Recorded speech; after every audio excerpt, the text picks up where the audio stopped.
السلام عليكم ورحمة الله وبركاته.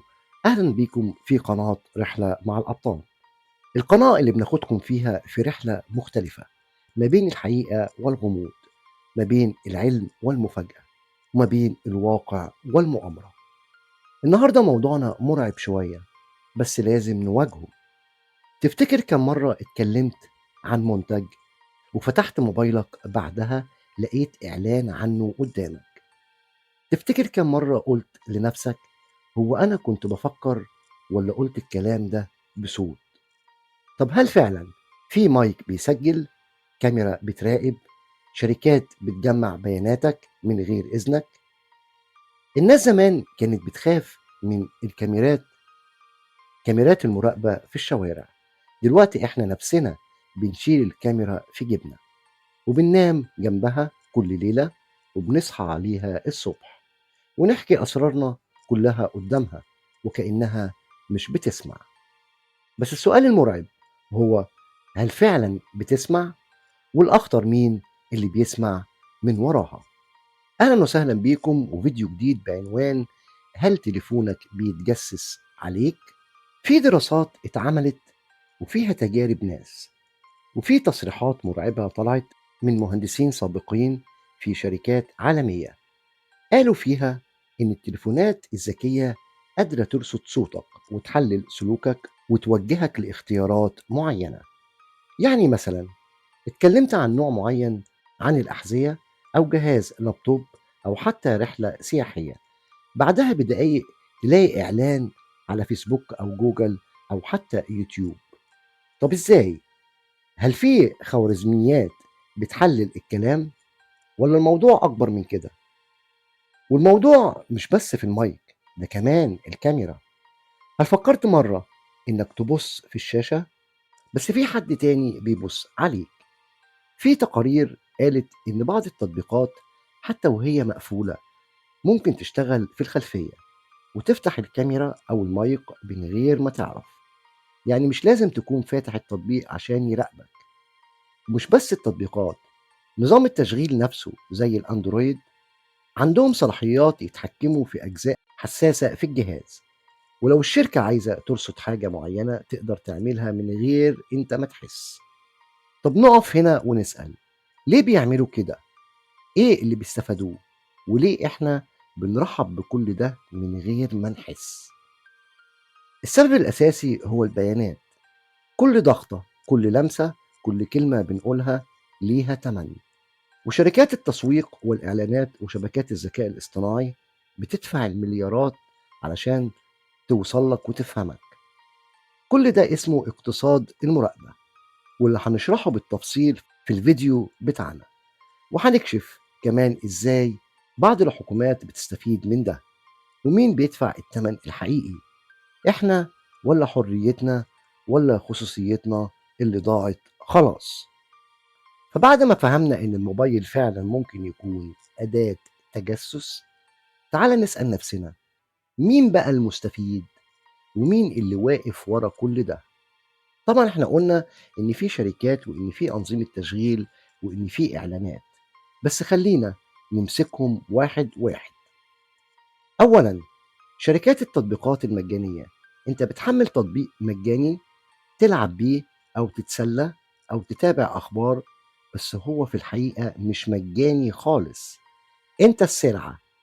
التطبيق بياخد صلاحيه يدخل المايك والكاميرا والموقع وجهات الاتصال وحتى صورك احيانا. تفتكر ليه لعبة بسيطة تطلب صلاحية الميكروفون؟ علشان تسمعك وتسمع البيئة اللي حواليك وتعرف انت بتتكلم عن ايه.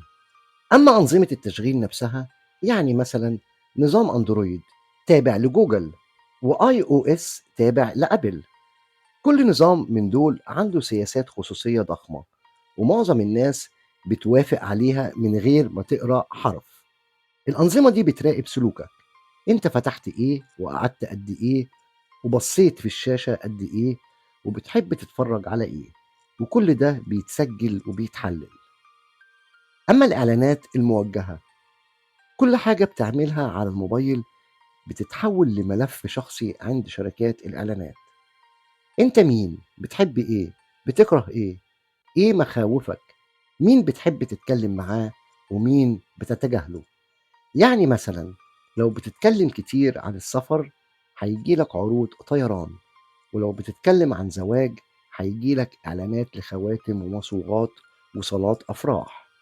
وده مش صدفة، دي كاميرات وسماعات بتسمعك وبتعرض عليك بناء على اللي انت رصدته. التحليل السلوكي بقى مش بس بيسمعوك، دول بيشوفوا انت عملت لايك على ايه، وقفلت من ايه، واتحركت فين، ومين بتشوفه، وبتفضل تتفرج قد ايه.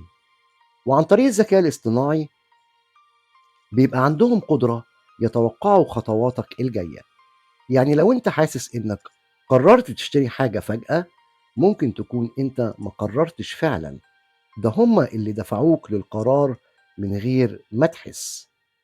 التجسس الحكومي والسياسي، في بعض الدول الحكومة نفسها ممكن تكون عندها وصول للبيانات دي، مش بس علشان أمن قومي، لأ، أحيانا علشان مراقبة سياسية أو حتى ابتزاز. يعني حرفيا تليفونك ممكن يكون شاهد عليك مش معاك. وطبعا ما ينفعش ننسى موضوع برامج التجسس اللي بتتزرع في الأجهزة من غير إذن المستخدم، زي ما حصل مع برامج مشهورة بيغاسوس، واللي قيل إنه استخدم لمراقبة صحفيين ونشطاء وحتى شخصيات عظيمة. كل ده بيحصل وإحنا فاكرين إننا بنستخدم تكنولوجيا متطورة، لكن الحقيقة إن التكنولوجيا هي اللي بتستخدمنا.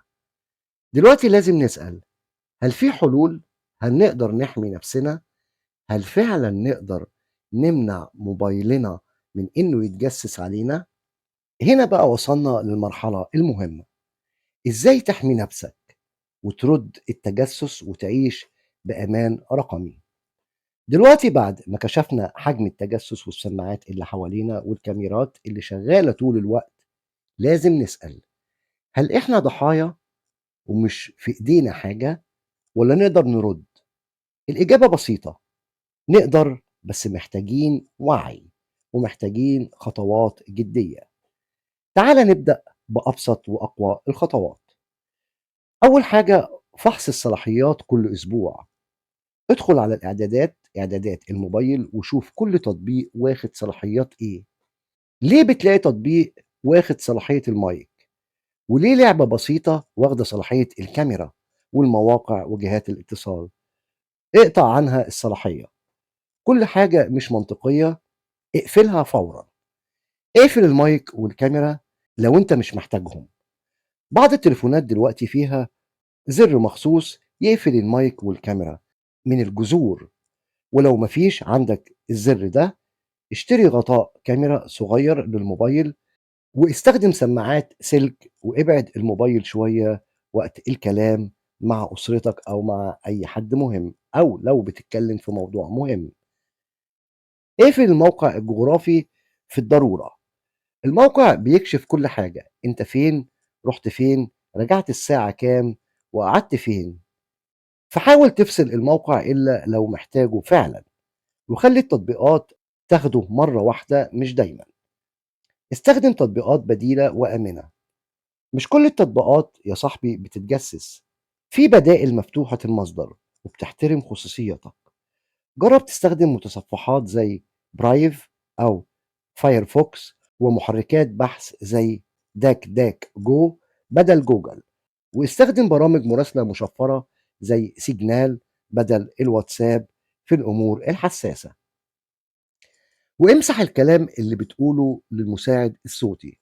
لو بتستخدم جوجل فاعرف إن كل حاجة بتقولها بتتسجل. ادخل على إعدادات حسابك وامسح التسجيلات أول بأول، أو اقفل المساعد خالص. كمان اقفل الواي فاي والبلوتوث لما تكون مش محتاجهم. أجهزتك بتفضل تبعت وتستقبل بيانات حتى وانت مش واخد بالك. ده غير ان في بعض الادوات قادرة تتسلل للجهاز من خلال البلوتوث الواي فاي المفتوح. كمان استخدم ال 2FA على حساباتك. يعني لما تدخل على اي حساب يتطلب رمز تاني غير الباسورد، ده يحميك من الاختراق حتى لو الباسورد اتسرب. واستخدم الVPN، شبكة وهمية، وقت التصفح. بيغير عنوانك الحقيقي وبيشفر الاتصال، فبيصعب تتبعك. لكن خد بالك، استخدم خدمات موثوقة بس عشان ما يبقاش الحل أسوأ من المشكلة. موثوقة، وخد بالك من التحذير ده.